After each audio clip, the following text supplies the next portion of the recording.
Hi everybody, and welcome back to another FreeCAD tutorial. I'm going to give you the simplest and quickest introduction to FreeCAD Sheet Metal Workbench. We're going to create this box. Also, I will show you how to unfold this using Sheet Metal Unfold tools. This is a brief introduction. Sheet Metal has a lot more functions, and we'll go over those in another video.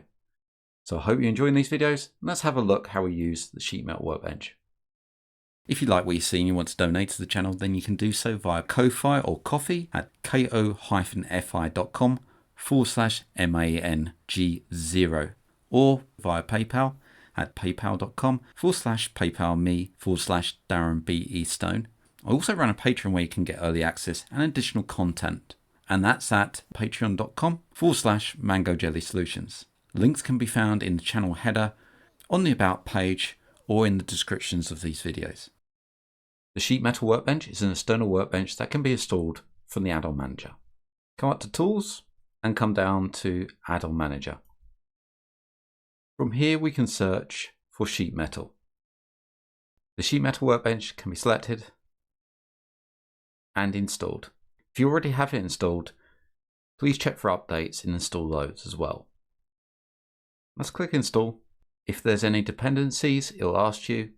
We select Yes. We go through installing the dependencies, and then FreeCAD will install the Sheet Metal Workbench.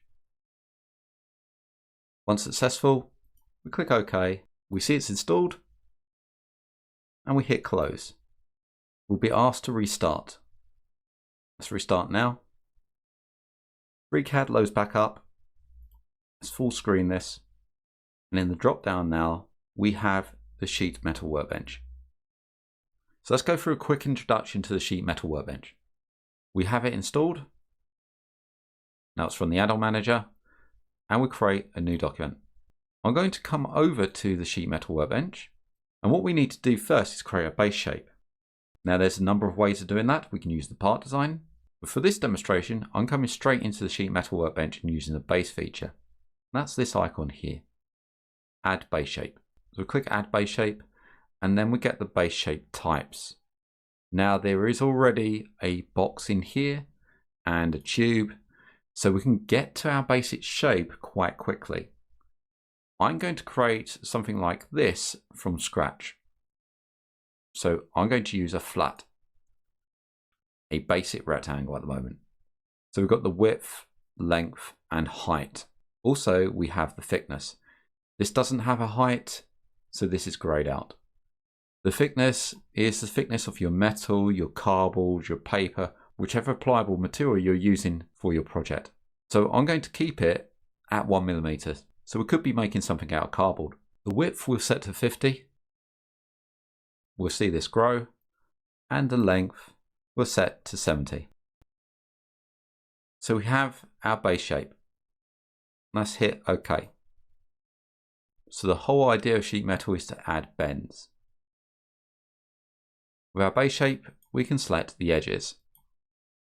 So I'm going to select this edge, and what you'll see is the tools start to become available in the toolbar. I'm going to use the Make Wall. So I've selected that edge, and when I create the wall, a bend is created towards that edge. So if I cancel that, and let's pick the edge, say here, the bottom edge, use the Make Wall, it will go downwards. So I want this edge here. In the left hand side, the pane will change. So we've got the length, which we can change, and I'm going to set that one 25mm and hit enter. So the length mode at the moment is leg, and we can have different ones from within here. So I'm just going to keep it to leg, keeping it simple. We've got a radius in here. We even got a bend degrees, so I can change the angle of the bend. Just keeping all these to 90 degrees. Most importantly, we've got the wall position. And the most flexible one is the offset. So I can click that and add an offset. For the time being, I'll just use material outside. So we've added it to one edge. If I hit OK and forget to add the others, on the Model tab you'll see a body. And this is a part design workflow. you can see that the last operation is the bend, the tip operation, and we're going back in history of what we've done here. So I can just double click on the bend and add more shapes. Let's click to unselect, and we'll add another bend. So I want this edge here. So I hit select, the bend disappears because we're going to add another edge. Hit preview, we get the two edges in there and the bends applied. I want to bend around this way, but that requires a different measurement. So let's hit OK. And I want to come this way, so I'm going to select this edge and control select this edge. Selected both of those. And again, create a bend. So what we've done is added those two, and it's created a bend with both those edges. You can see them there. Notice where the bend is going. So we've got this gap in here. So if I wanted the bend closer, I can use the wall position and use the offset.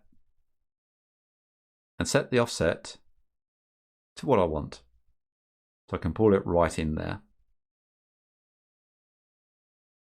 Let's hit select and do the same for the other side. I want this one. I selected, and I also want this side as well. So I want this one here. Now I've just clicked on those two. I haven't control selected them. They've added to the Hungary selection. If I want to unselect them, we just click them again. And that's unselected now. So selected and unselected. So those two have been selected, and let's hit OK. We're starting to build up our object. I want to fold material this way now. Let's zoom out slightly and select the edge and use the bend. I've selected the wrong edge, it's going this way. So what do? Well, we hit select again, click on that edge to unselect it, and click on the inside edge. I hit preview, it's now gone the right way. Now how far do we want that up? Well, we can come over to the length. I can press the up arrow and we can see it extending upwards. Or we just type in there. Let's go for 25mm.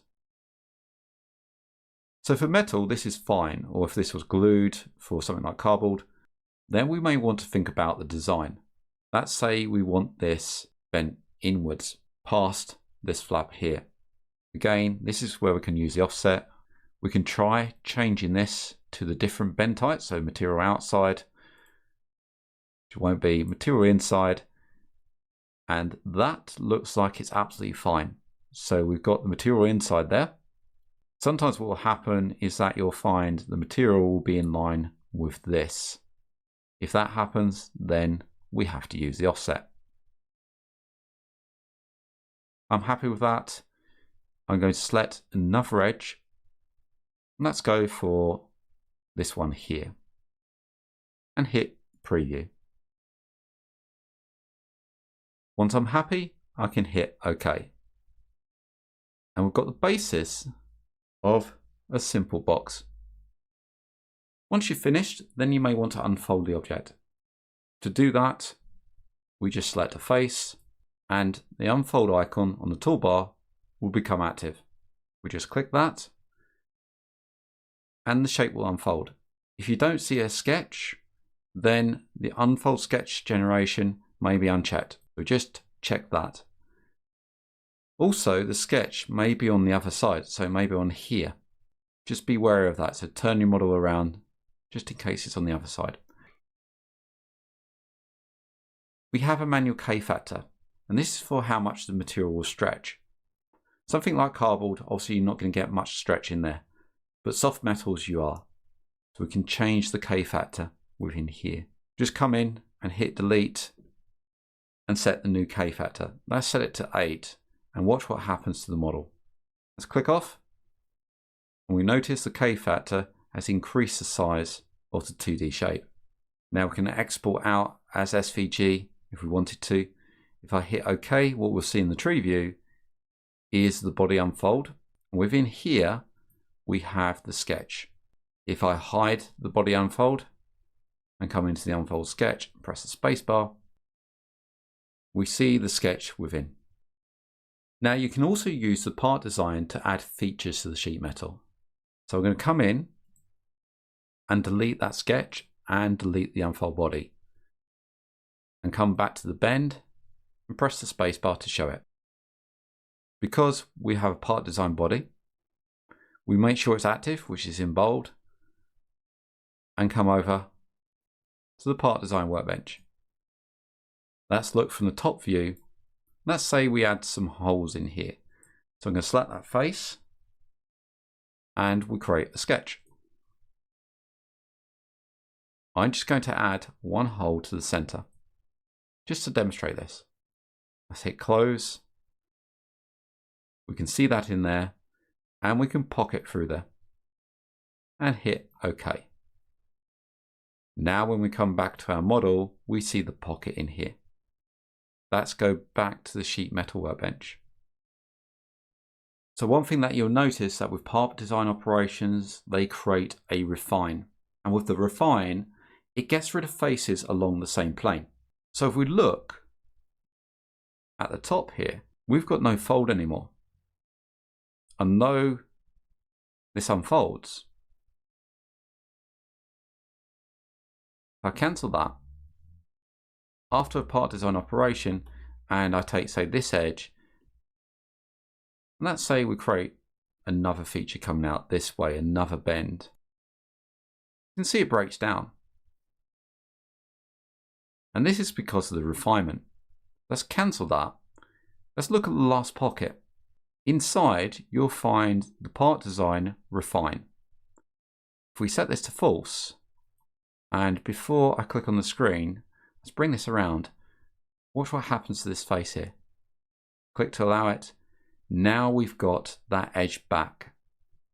So now we can come in and select the edge, and we get the bend that we need. There are other ways to use the sheet metal workbench, and that includes using a sketch to fold along, but we'll cover that in other videos.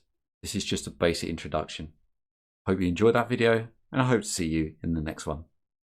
If you like what you see and you want to donate to the channel, then you can do so via Ko-Fi or Ko-Fi at ko-fi.com/MANG0 or via PayPal at paypal.com/paypalme/DarrenBEstone. I also run a Patreon where you can get early access and additional content, and that's at patreon.com/MangoJellySolutions. Links can be found in the channel header, on the About page, or in the descriptions of these videos. I thank everybody that's donated so far. It really helps to keep the lights on so I can produce more content and also expand the channel. Thank you for liking, commenting and subscribing to these videos, and I hope to see you again in the next one.